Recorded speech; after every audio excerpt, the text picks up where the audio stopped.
احمده واصلي على رسوله الكريم اما بعد فاعوذ بالله السميع العليم من الشيطان الرجيم سيقول السفهاء من الناس ما ولاهم عن قبلتهم التي كانوا عليها قل لله المشرق والمغرب يهدي من يشاء الى صراط مستقيم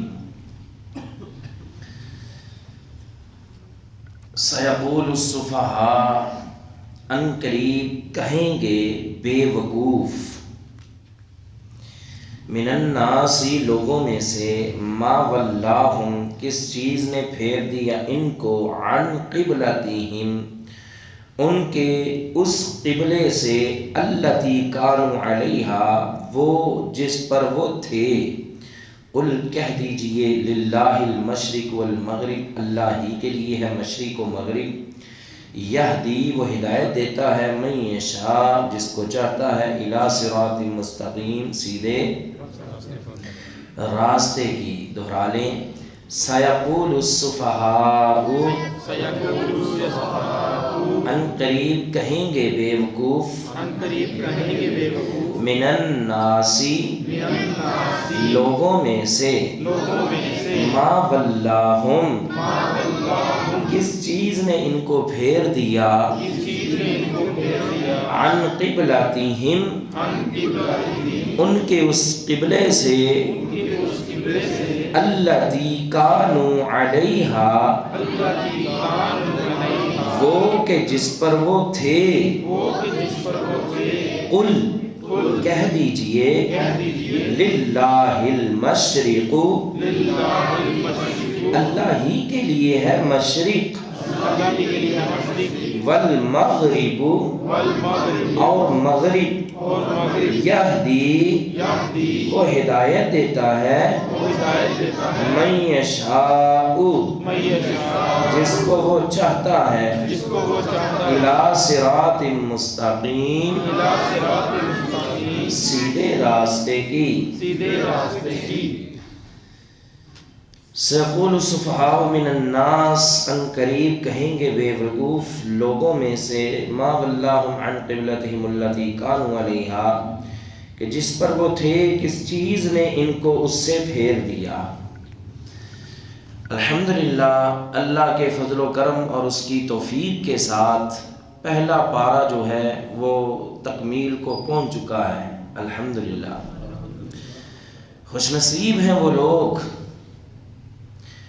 جو اس کلاس میں شرکت کرتے رہے، اللہ کا قرآن سنتے رہے، اس کے پیغمبر کا فرمان سنتے رہے.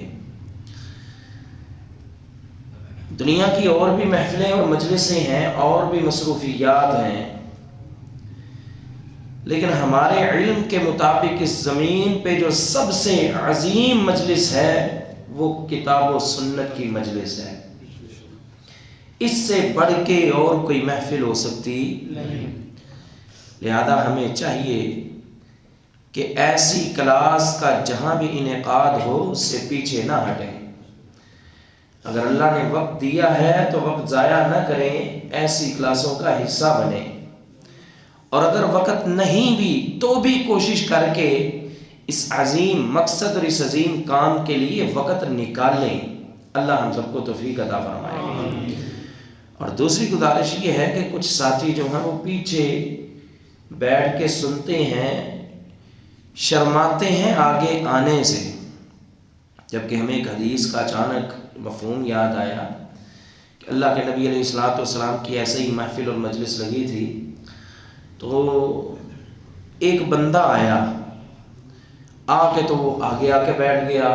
دوسرا آیا، وہ تھوڑا شرمایا اور پیچھے بیٹھ گیا. تیسرا آیا، اس نے دیکھا مجلس لگی ہے، وہ واپس چلا گیا.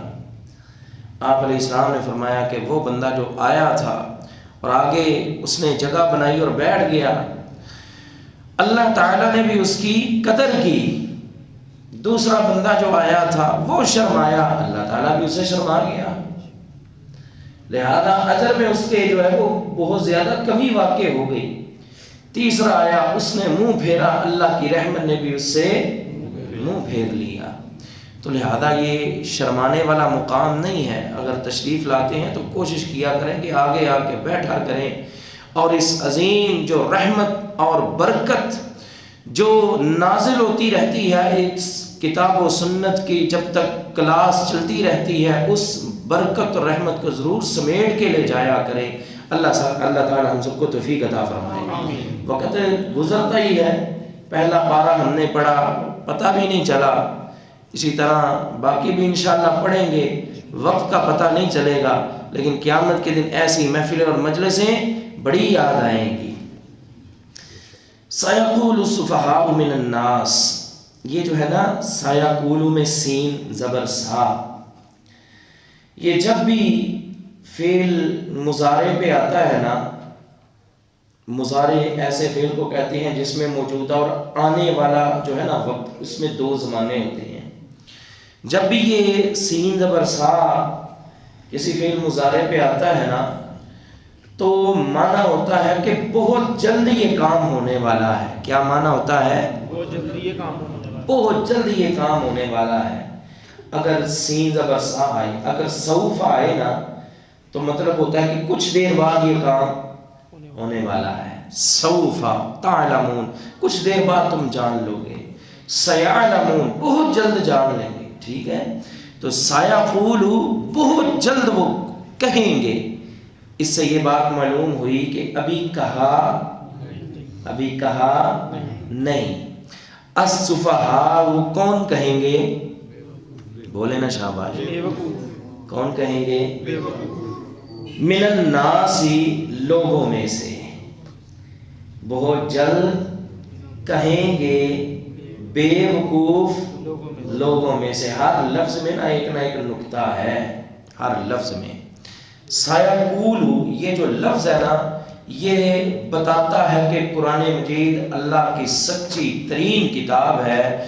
اس کے لا ریب اور بے عیب ہونے میں شک ہی کوئی نہیں. کیوں؟ آپ کہیں گے کیسے؟ اس کا معنی تو یہ ان قریب کہیں. وہ ایسے کہ ابھی ایک کام ہوا نہیں، ابھی ایک کام قرآن کہتا ہے بہت جلد ہونے لگا ہے، اور کام بھی لوگوں کے ہاتھ میں ہے، اختیار میں ہے. اور لوگ بھی وہ ہیں جو قرآن کے سخت مخالف ہیں.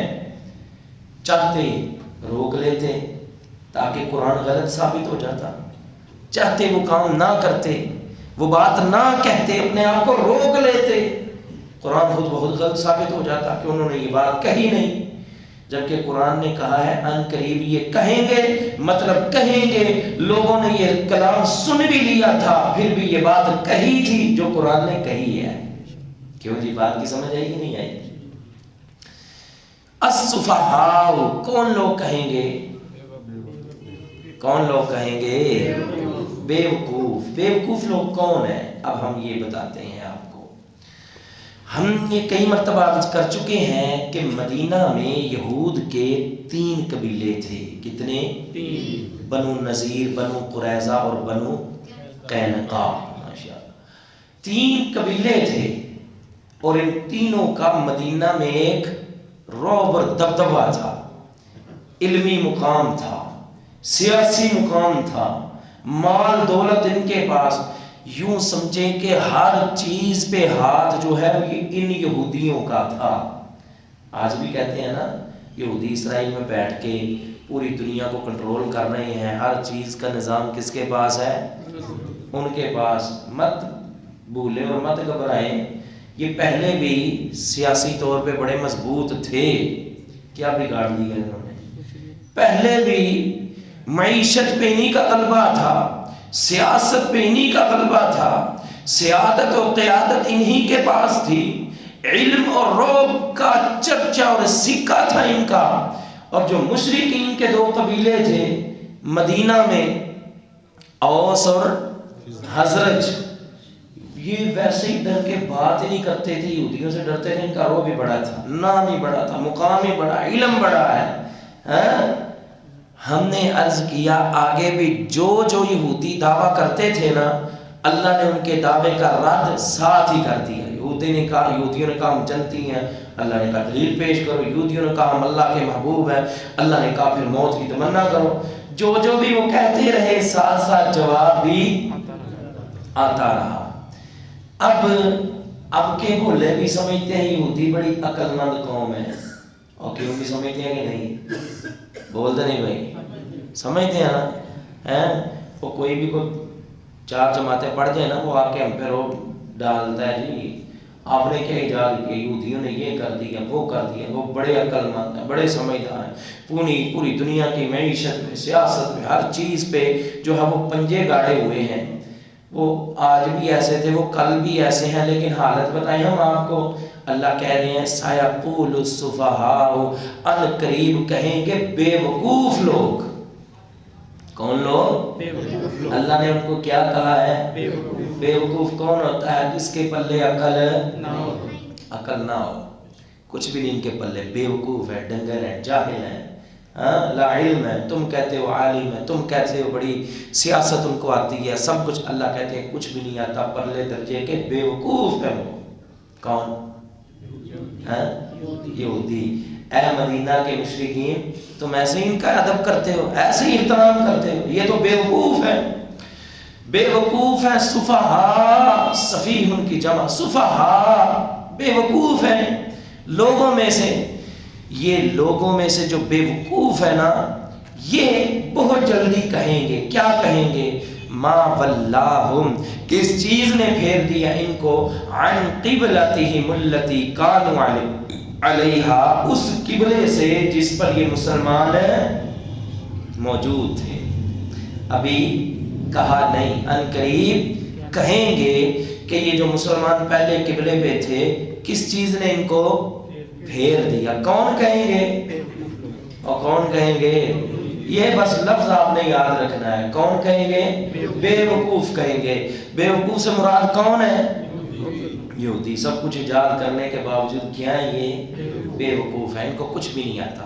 اور دیکھ لیں تاریخ گواہ ہے، ہر چیز کے پیچھے شرارت یہودیوں کی، ہر کام کے پیچھے سیاست یہودیوں کی، لیکن آج تک اس دنیا میں اپنا ایک ملک بھی وہ ہے جو منوا نہیں سکے۔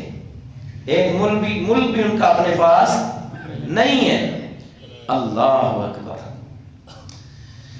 ما ولاہم عن قبلتہم التی کانوا علیہا، کس چیز نے ان کو پھیرا اس قبلے سے جس پر وہ تھے۔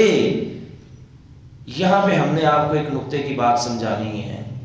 مسلمان جو تھے مدینہ میں آئے تو کچھ مہینے جو ہے وہ بیت المقدس کی طرف منہ کر کے نماز پڑھتے رہے۔ اللہ کے نبی علیہ السلام کا دل بھی نہیں چاہتا تھا اس طرف نماز پڑھنے کو۔ پھر آپ کیوں پڑھتے تھے؟ یہ سوال اگر ہم جواب دینا بھول گئے تو آپ ہمیں یاد کرا دیجیے، کیونکہ کافی اس آیت میں نا سوال اٹھ رہے ہیں۔ دوسرا سوال کہ آپ علیہ السلام نے مکہ میں یہ خواہش کیوں نہ کی۔ تیسرا سوال، یہ جو لوگ اعتراض کر رہے ہیں ان کا قبلہ کون سا تھا، جو اب کہہ رہے ہیں کہ مسلمانوں کو کس چیز نے پھیرا، کیا ان کے قبلے میں کوئی اختلاف نہیں؟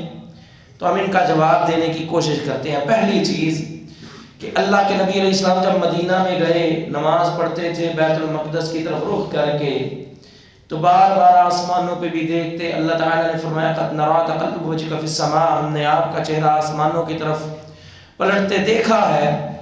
تو لہٰذا کس لیے دیکھا ہے؟ کہ بیت اللہ کی طرف رخ کر کے نماز پڑھنا چاہتے ہیں۔ یہ چیز مکہ میں کیوں نہیں تھی؟ یہ چیز مکہ میں مدینہ میں آ کے کیوں آئی؟ اس کا جواب یہ ہے، دراصل اللہ کے نبی علیہ السلام عام طور پہ مکہ میں جب نماز پڑھتے ہیں، عبادت کرتے ہیں نا، آپ علیہ السلام حجر اسود اور رکن یمانی کی ایک طرف جو ہے وہ درمیان میں کھڑے ہوتے۔ اب سمت یہ بنتی کہ سامنے بیت اللہ ہے اور اسی سمت میں بیت المقدس بھی موجود ہے۔ اللہ کے نبی علیہ السلام عبادت کر رہے ہیں، سامنے کیا ہے؟ بیت اللہ، آگے کیا ہے؟ بیت المقدس موجود ہے۔ اس لیے آپ علیہ السلام کا دل بھی ٹھنڈا رہتا، بیت المقدس کی طرف منہ کر کے نماز بھی پڑھی جا رہی ہے، اور بیت اللہ کی طرف بھی رخ ہو رہا ہے، جس کو آپ علیہ الصلوۃ والسلام بڑا پسند کرتے، جس سے بڑی محبت کرتے تھے، اس لیے مکہ میں اس چیز کی ضرورت پیش نہیں آئی۔ جب مدینہ میں چلے گئے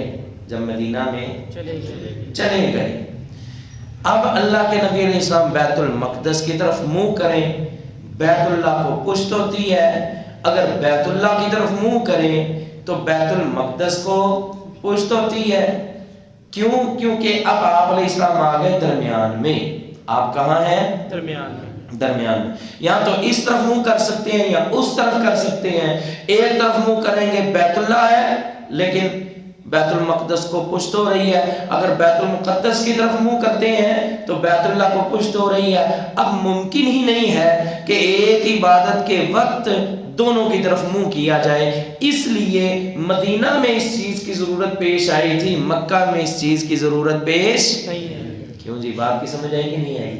مکہ میں کیوں نہیں آئی؟ کیونکہ دونوں چیزیں ایک ہی سمت میں آپ علیہ السلام لے لیتے تھے اور عبادت کرتے تھے۔ مدینہ میں اس لیے آئی کیونکہ آپ علیہ السلام درمیان میں ایک طرف بیت المقدس ہے اور ایک طرف بیت اللہ ہے، اس لیے مدینہ میں اس چیز کی ضرورت پیش ہے۔ دوسرا سوال، آپ علیہ السلام مدینہ میں گئے، آپ نے بیت اللہ کی طرف رخ کر کے کیوں نماز شروع نہ کی؟ بیت المقدس کی طرف کیوں منہ کیا؟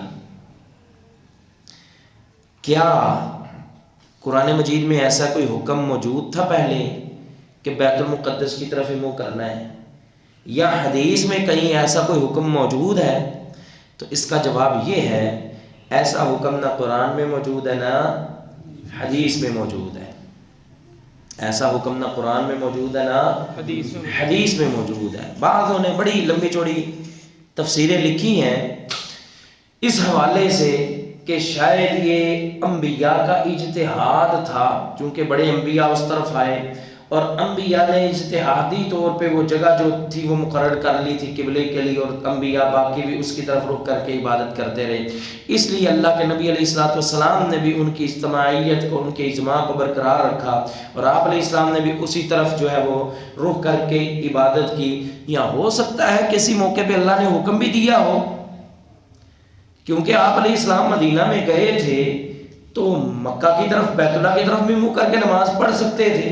ہو سکتا ہے کسی موقع پہ اللہ تعالیٰ نے کوئی حکم نازل فرمایا ہو، اسی لیے آپ علیہ الصلوۃ والسلام جب مدینہ میں گئے تو بیت المقدس کی طرف رخ کیا، بیت اللہ کی طرف رخ نہیں کیا۔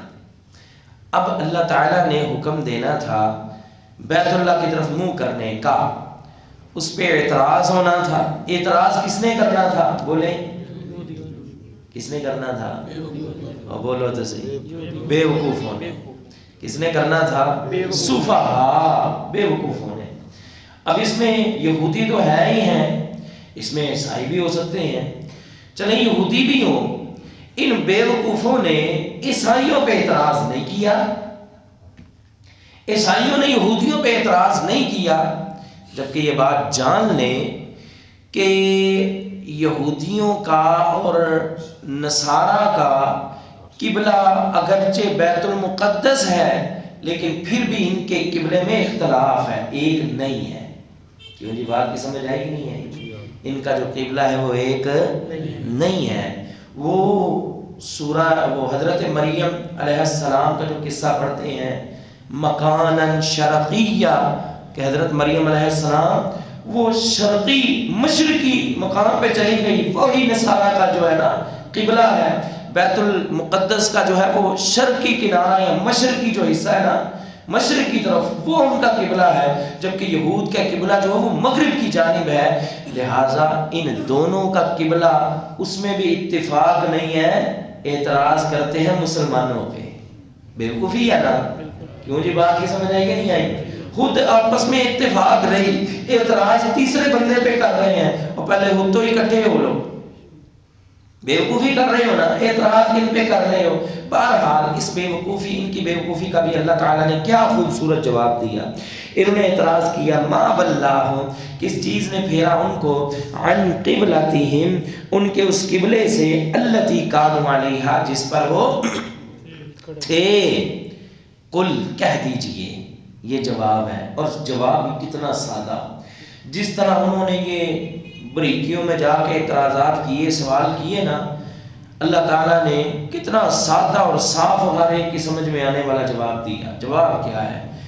کہہ دیجئے للہ المشرق والمغرب، اللہ ہی کے لیے ہے مشرق اور مغرب. وہ جب چاہے جدھر چاہے قبلہ مقرر کر دے، سجدہ کروا دے، تم ہوتے کون اعتراض کرنے والے؟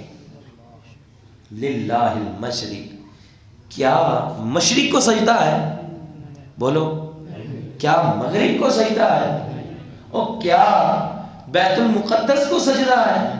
کیا بیت اللہ کو سجدہ ہے؟ نہ بیت اللہ کو سجدہ ہے، نہ بیت المقدس کو.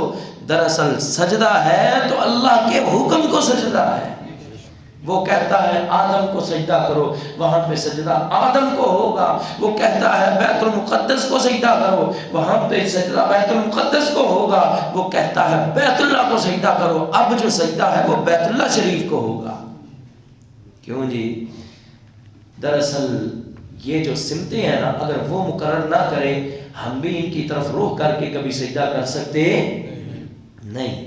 مشرق اس کی ہے، مغرب اس کی ہے. وہ جس طرف چاہے، جو چاہے سمت مقرر کر دے، قبلہ مقرر کر دے.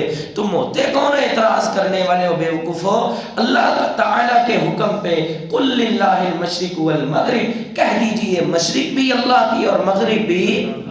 یہدی، وہ ہدایت دیتا ہے، من یشاء، جس کو چاہتا ہے، الی صراط مستقیم، سیدھے راستے کی. یہاں پہ سیدھا راستہ کس کو کہا جا رہا ہے؟ سیدھا راستہ بیت اللہ شریف کی طرف رخ کرنا، یہ ہے اب صراط مستقیم.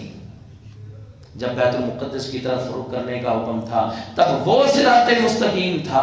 جب آدم علیہ السلام کو سجدے کا حکم تھا تب وہ صراط مستقیم تھا. اب جب کہ سجدے کا حکم بیت اللہ کو ہے، اب جو صراط مستقیم ہے وہ بیت اللہ کو سجدہ کرنے کا ہے. اب کوئی شخص بیت اللہ کو چھوڑ کے کسی بزرگ کو سجدہ کرے، کسی دربار کو، کسی مزار کو، یا کسی بھی اونچی ہستی کو، وہ صراط مستقیم ہو سکتا؟ صراط مستقیم اب یہی ہے. سجدہ کس کو ہوگا؟ بیت اللہ شریف کی طرف رخ ہوگا. سجدہ پہلے بھی اللہ کو تھا، سجدہ آج بھی اللہ ہی کو ہوگا. سیقول السفہاء، ان قریب کہیں گے بے وقوف من الناس، لوگوں میں سے، ما ولاہم، کس چیز نے ان کو پھیر دیا، عن قبلتہم، ان کے قبلے سے، التی، وہ جو، کانو، تھے وہ، علیہا، اس پر. کل، کہہ دیجئے للہ، اللہ ہی کے لیے ہے، المشرق، مشرق، مغرب، اور مغرب. یہدی، وہ ہدایت دیتا ہے، من یشاء، جس کو وہ چاہتا ہے، الی صراط مستقیم، سیدھے راستے کی. آخر دعوانا الحمدللہ.